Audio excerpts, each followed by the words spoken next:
G'day and welcome to a special episode of Shit Hotels of Australia. Today I'm here on Roaring Beach in the far south of Tasmania.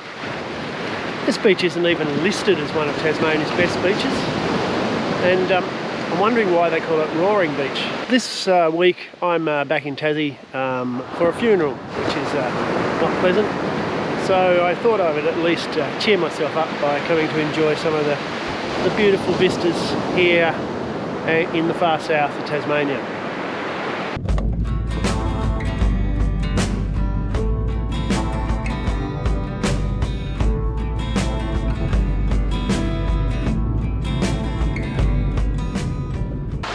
And another beach that isn't ranked anywhere near the top 10 of Tasmania's best beaches. This is Kent Beach in Dover. The mountain in the background is Adamson's Peak, and apart from one person, there's nobody on this beach, which is the way we'd like to keep it. Don't come here, it's horrible. And a third beach that doesn't rate anywhere near the top 10 of Tasmanian beaches. This is Dover Beach in the little township of Dover.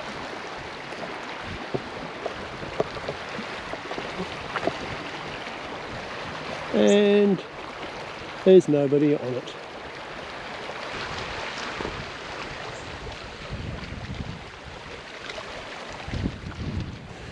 And unlike that other beach at Eddy Bay near Innisfail, which looked like someone had taken a huge dump in it, this beach actually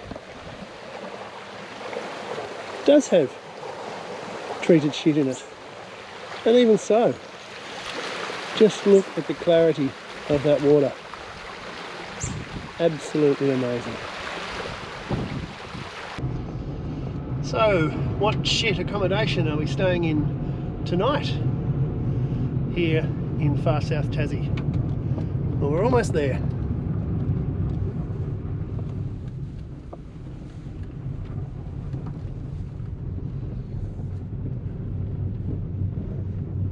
And this is it. Now, I thought I'd take the opportunity to stay at my little shack by the beach at Dover.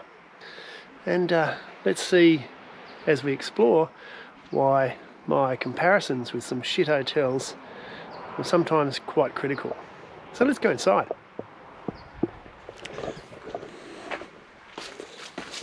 You can see already that it's nothing special. One very cluttered combined lounge, dining and kitchen, and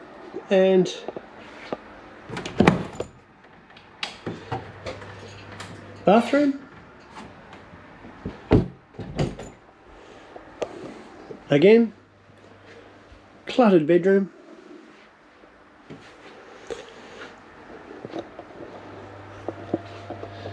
But this is it. So first up we'll do no, we're not going to do the instant coffee test because we've got a coffee maker. We're not going to do the fridge noise test because the fridge is basically silent. So let's do the TV and Wi-Fi, and this modem shouldn't be on. In fact, shouldn't even have any reception, because when I moved to Queensland I cancelled this service and transferred it, but surprisingly enough we've got Wi-Fi, and look what's on. We don't have the world's fastest Wi-Fi. In fact, not very fast at all. We can just watch YouTube. Another episode of Shit Hotels of Australia. And tonight, and you can see the picture is breaking up a little bit, but it's property line. It's pretty amazing that in a place with no internet, we've got YouTube. So take that, some of your shit hotels that I've stayed in that you can't even get internet operating. I'm looking at you, Mission Reef Resort. Also on the TV, we've got SBS On Demand, we've got Netflix, although Netflix is very slow, and we have all the free-to-air channels. What else have we got? We've got heating. So take that. Hobart Airport Big 4 Tourist Park, the Big Chill. We've got a little pellet fire which cranks out enough heat to make it all nice and warm. So maybe we'll just cut quickly to the pirate score. You are without doubt the worst pirate I've ever heard of. But you have heard of me. So first up, cleanliness and upkeep. Now, it's not clean and it's certainly not very well kept. But I have to admit, when I lived here, I was going through a fairly horrible depressive stage in my life, actually diagnosed with depression. I was drinking far too much alcohol, and looking after the place that I lived in had about as high a priority as looking after myself. So cleanliness and upkeep, 0 stars. Facilities. Well, you've seen, it's got a coffee maker, it's got a heater, it's got a barbecue outside, it's got a huge shed, it's got a full-size kitchen with dishwasher, cooker, it's got a laundry. Basically it has that because it was my house. So for facilities, 5 stars. Add-ons. Well, there's not a pool, but there is a beach 50 metres away, although you have to walk 150 metres to get to it. But the noise of the waves breaking on the beach means it has a sort of aural soundscape of its own. Self-catering, so it doesn't have a restaurant on site, but unlike the Mission Reef Resort, the small town of Dover is only 3 kilometres away to get to the closest restaurant. So for add-ons, let's be generous, and we'll give it 2 stars. Entertainment and Wi-Fi. Well, as you said, it's got Wi-Fi when it shouldn't have. It's got a big TV. It's got a DVD player. It's got Netflix if the Wi-Fi is quite good. And it's got a DVD collection that I'd be proud to own because I own it. So it's tailored exactly to my likes. So for entertainment and Wi-Fi, 5 stars. And finally, the bed and bath. We forgot about bed and bath. Okay, so the bed is comfortable. The bath, okay, there's a shower. It's quite a large shower. Water pressure is pretty average. And the bathroom really is quite cluttered as it combines the laundry as well. So if I had to say bed and bath, I'd really, at a stretch, I'd be giving it 3 stars. And finally, the Better Than Homes bonus. Well, it is home, but we're not comparing it against this home. We're comparing it against the other place where I live in North Queensland, which isn't exactly home. So remember that place in North Queensland, earplugs in every night of the week. Well, I've stayed here now 3 nights straight.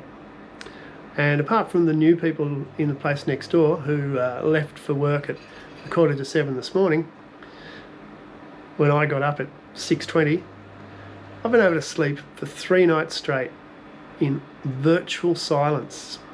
No traffic, no bogan neighbours, no leaf blowers, just the roar of the waves on the beach 50 metres away. So yeah, it certainly is better than that other place that I can't really call home. 5 stars for the Better Than Homes bonus. So that's a total of 20 out of 25, proving that a little rundown shack in the far south of Tasmania can be better than all of the shit hotels of Australia. Did I mention that it's got a wine cellar? So no goon in this shit hotel. This is another roaring beach obviously they're not very inventive with names for beaches in Tasmania. In fact, there's probably 3 of roaring beaches in the south of Tasmania. This one's the furthest south. This one is just near the town of Southport. And again, this is one of the beaches that's not in the top 10 beaches in Tasmania. Don't know why.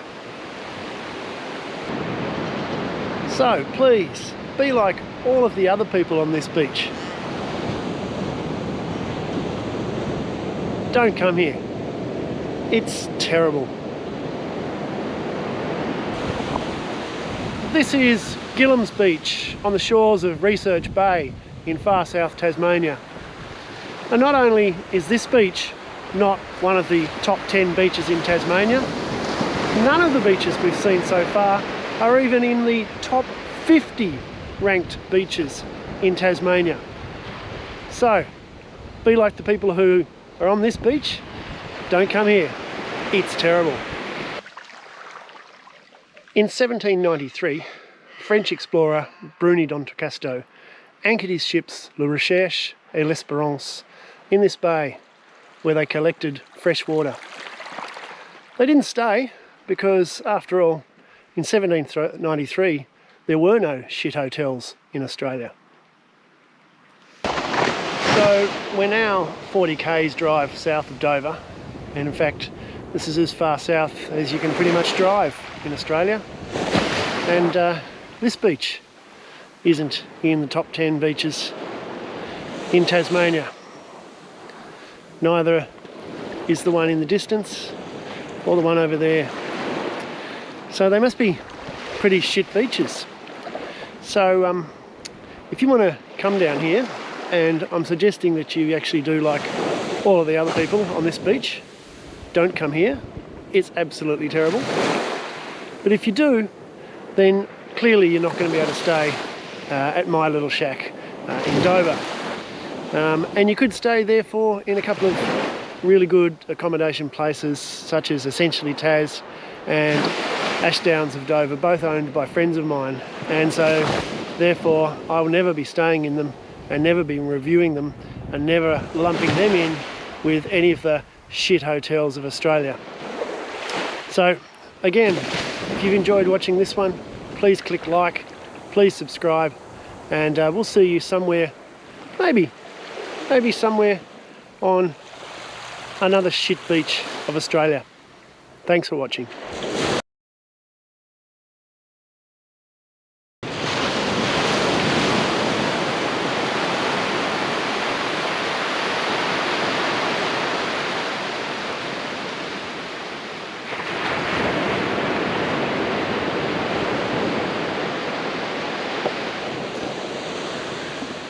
And I guess if this was North Queensland, this beach would be full of tourists. Oh well, good thing it's not. Take that, Mission Beach, aka Plum. As far south as you can drive in Australia, and I've still got Telstra reception.